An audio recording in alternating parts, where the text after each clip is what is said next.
welcome back to TeaBookClub 5-Minute Readings. TeaBookClub is a group of people from around the world.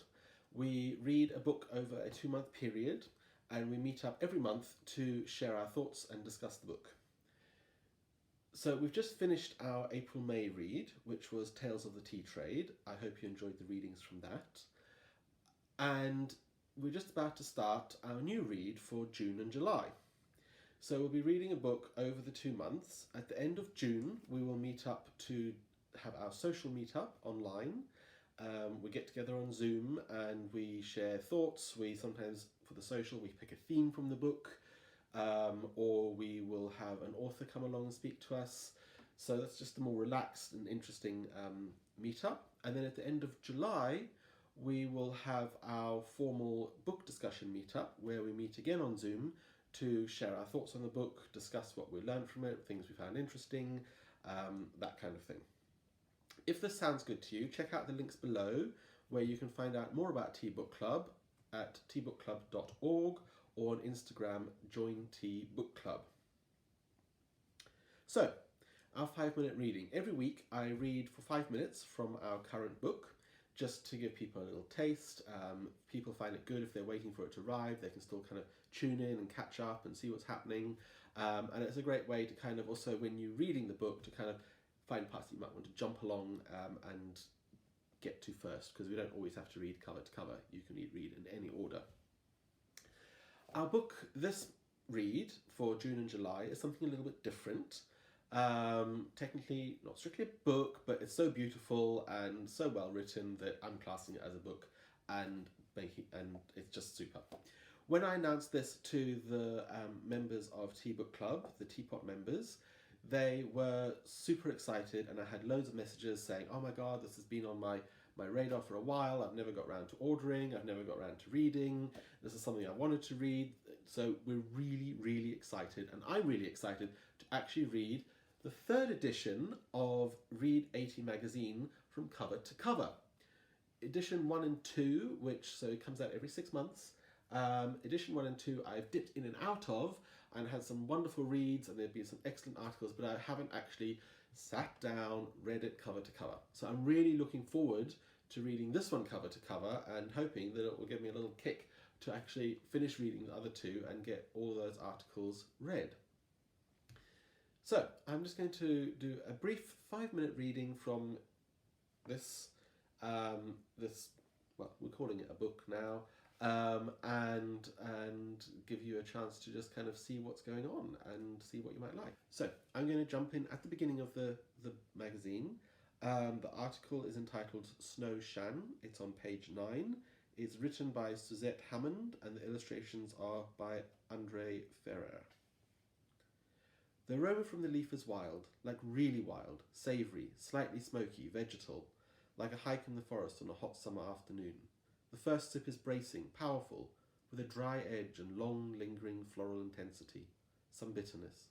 But as it settles, long after the sip, this lovely whisper emerges. A scene plays out in your mind, sitting quietly at twilight, as the warmth from the summer sun lifts off the blossoms that are getting ready for their evening rest.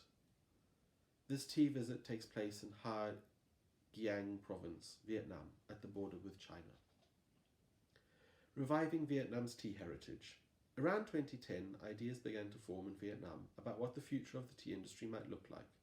For generations, the country has been seen mainly as a source of economical blended teas without brand or provenance. This mode of operating has unfortunately seriously harmed the image of Vietnamese tea in the global marketplace. Despite being a major producer, the 5th largest in the world, tea exports have been dropping in both volume and value since 2015. Currently, its prices are 60 to 70% below average, damaged by a reputation for poor quality as reported in World Tea News. There's hope yet, however, for turning this situation around, which rests with returning to the roots of Vietnam's tea heritage. Given its prime geographic location within the cradle of tea culture, the area of Southeast Asia where tea was born and evolved, Vietnam's tea industry includes both cultivated farms and wild or semi-wild tea forest areas. Until now, the focus has mainly been on just commercially cultivated commodity-style production. The tea leadership here is eyeing an opening to drive a new narrative by focusing on traditional, locally made teas.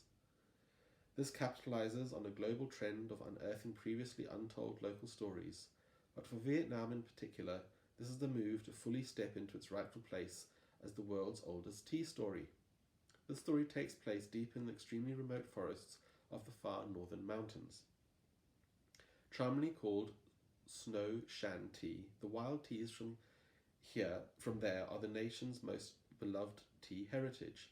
Similar to some of the ancient tea growing areas of neighbouring China, they can come from centuries old trees. The greatest concentration of Vietnam's traditional teas are made here in the far north. What is Snow Shan tea? First, let's clarify what exactly Snow Shan tea is, as there is some similarity to how the term is used that tea friends might find akin to how we describe types of tea, green tea, white tea, and how we describe locations for tea, Alishan, Shanli, Ji, etc. Here, Snow Shan, in Vietnamese, snow is Tu Yet, I'm pronouncing that wrong I'm sure, a term used specifically for northern mountain tea, refers respectively to the appearance of the leaf and the type of plant. The leaves are coated with soft, downy hairs or fibres that protect the tender, newly sprouting tea leaf from insects, cold temperatures, and intense UV rays at high altitude.